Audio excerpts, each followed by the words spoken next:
continuando aqui, a gente vai ver algumas características das sensações. Então, tudo aquilo que a gente sente, seja pela visão, pelos outros modos que a gente vai captar esses estímulos, a gente vai ter algumas certas características para poder compreendê-los. Então, as sensações conscientes e percepções ocorrem no córtex, ou seja, sentimos, vemos e ouvimos no cérebro, como eu já falei. Então, a gente capta pelos olhos, pelo nariz, pelo ouvido, tudo pelo tato. São os meios pelo qual a gente vai captar aquilo que a gente está sentindo, que a gente está vendo, ouvindo, porém é o córtex que vai ter essa sensação, ele vai captar, enviar essas informações até lá, para que então ele defina o que é aquilo que a gente está sentindo, vendo, ouvindo ou degustando. Então vai ser o cérebro que ele vai definir aquilo que a gente está sentindo por esses nossos meios. As características das sensações são projeção, processo em que o cérebro refere as sensações aos seus pontos de estimulação, né? Então ele vai referir se eu, por exemplo, estou se eu bati, tendo algum bichinho, alguma carapana, por exemplo, um mosquito vem, que é cheio por aqui, né, em todo canto, começa a me picar. Então, às vezes eu não estou nem percebendo, mas eu começo a sentir um pinicado lá e conforme essa questão dos meus receptores de dor, né, que eles vão captar isso, ele vai me localizar aonde é que está ocorrendo esse tipo de sensação, né, no caso da dor. Então, mesmo a gente realizando ou sofrendo isso, o cérebro ele vai indicar aonde que está ocorrendo para que a gente possa identificar esse local. Adaptação, diminuição na sensibilidade aos estímulos continuados, né? Então, por exemplo, quando a gente permanece com algum tipo de sensação por um determinado período de tempo, por um certo período, no início a gente começa a ter, né, esse contato, a gente tem essa consciência daquilo que a gente está tendo, e depois o corpo ele se acostuma àquilo e a gente acaba nem percebendo. Ocorre principalmente quando, por exemplo, a gente vai tomar banho de rio, tomar banho de piscina. Logo quando a gente entra na água, o nosso corpo está com uma temperatura diferenciada e a água está com uma outra temperatura. Então, de início, a gente sente o frio, o corpo treme, a gente começa a ter todas essas reações a esse contato com a água que está com uma temperatura diferenciada. Mas conforme o tempo que a gente vai lá permanecendo, tomando banho, a gente às vezes nem sente mais, o nosso corpo ele já se adapta a essa temperatura, né, da água, e a gente já nem sente mais essa discrepância, essa diferença da temperatura de um para outro, então tá no mesmo nível. E aí a gente só vai perceber isso quando a gente sai da água, por exemplo. Então a gente sai da água e a gente percebe, a gente começa a sentir frio, a gente começa a sentir a temperatura diferenciada.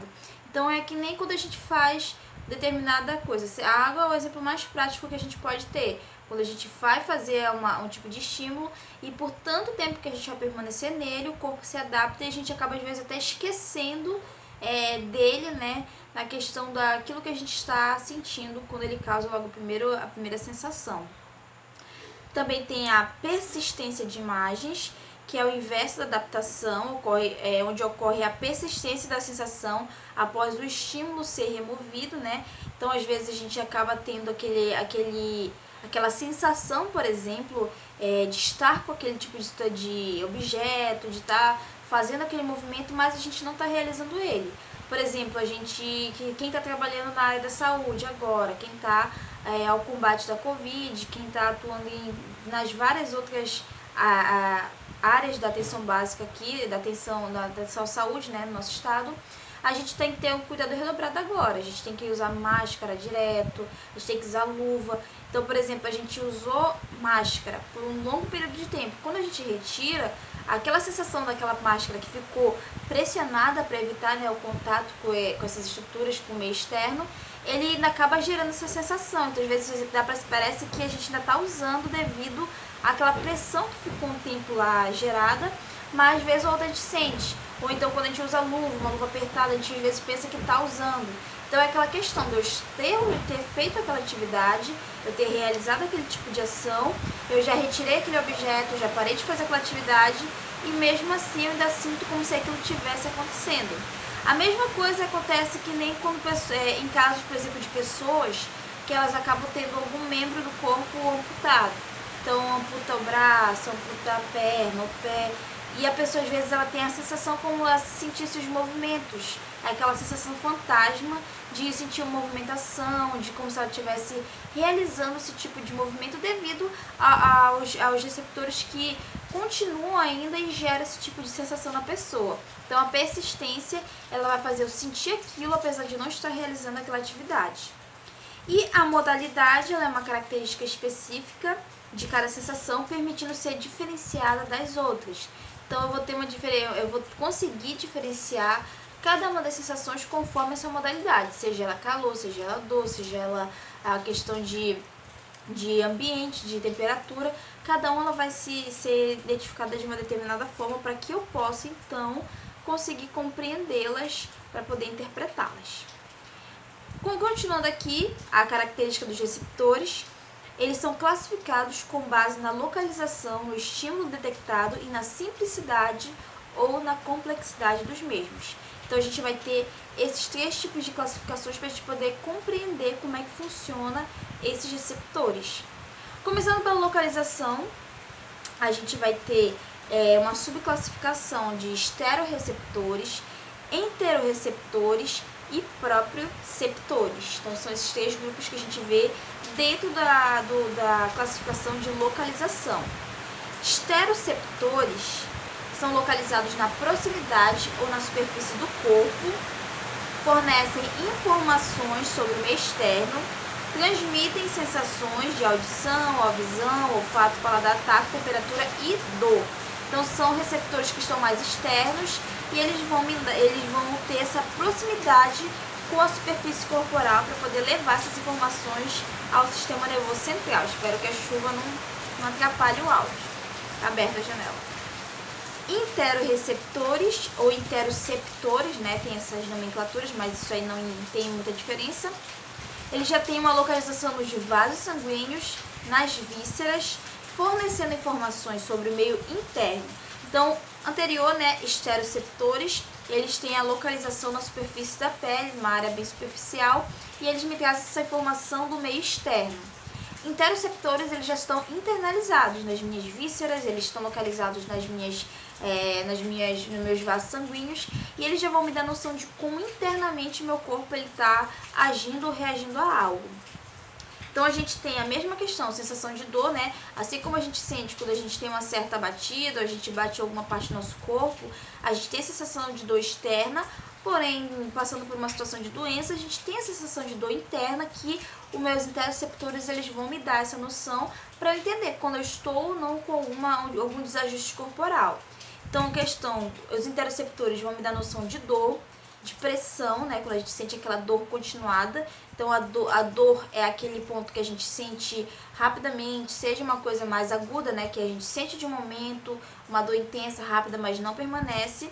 A pressão, ele vai ser a dor continuada. Então, aquela questão que vai ser mais crônica, aguda, permanente, que ela vai ficar sempre tendo essa duração um pouco mais demorada. Fadiga também, tem meus receptores para poder identificar quando há o cansaço, essa fadiga corpórea. A fome, né? Porque se a gente não tivesse receptores de fome, a gente não teria noção quando seria necessário fazer a ingestão de alimentos. A mesma coisa da sede, né? Para poder hidratar nosso corpo, a gente tem receptores que eles vão nos dar noção de quando o nosso corpo está no limiar, no mínimo da hidratação, para que a gente possa fornecer mais água. Náuseas também, originando-se de dentro do corpo. Então, todos esses fatores, dor, pressão, fadiga, fome, sede, náuseas, eles são identificados internamente pelos interoceptores para me dar essa noção de quando meu corpo está funcionando bem ou quando eu tenho um desajuste ou alguma alteração muito súbita de corpórea, né, que pode me dar já o alerta para saber que não está certo, algo que eu preciso procurar alguma ajuda, algum atendimento médico ou tomar algum fármaco, algum remédio para poder melhorar essa situação. E os proprioceptores são localizados nos músculos, tendões, articulações e na orelha interna, fornecem informação sobre a posição e o movimento do corpo, transmitem informações relacionadas à tensão muscular, posição e tensão das articulações e ao equilíbrio. Então, proprioceptores são localizados nessa questão de musculatura, nos tendões, né, que vão dar suporte para essas movimentações, para extensão, flexão do corpo, nas articulações que vão me dar base para poder movimentar, né, das articulações mais amplas até as mínimas. E também é interessante colocar na orelha interna aqui que a gente tem esses proprioceptores, porque em conjunto, toda a musculatura, os tendões, articulações, que eles vão me dar essa noção de espaço, essa noção de corpo, para eu compreender a posição que eu me encontro, juntamente com esses receptores na orelha interna, eles vão me dar suporte para que eu possa ter equilíbrio para executar as minhas atividades, sejam elas estáticas, né, quando eu estou parada, ou sejam elas dinâmicas quando eu estou realizando alguma movimentação. Então são esses receptores, eles vão me dar suporte para eu compreender a questão de posicionamento corporal ou então na questão de equilíbrio e movimentação para que eu possa executar de maneira adequada. Então, quanto à localização, a gente tem esses 3 receptores, estero, intero e proprioceptores aqui, que eles vão nos dar essa noção de fora, de dentro e posição corporal para que a gente possa executar as nossas atividades. Também a gente tem a questão da classificação por estímulo detectado, né? Conforme aquilo que eu estou tendo contato, eu vou ter essa questão de avaliação para que eu possa compreender aquilo que eu estou tendo contato. Então aqui eu vou ter mecanoceptores, termoceptores, nociceptores, fotoceptores, quimioceptores que vão estar nessa subclassificação.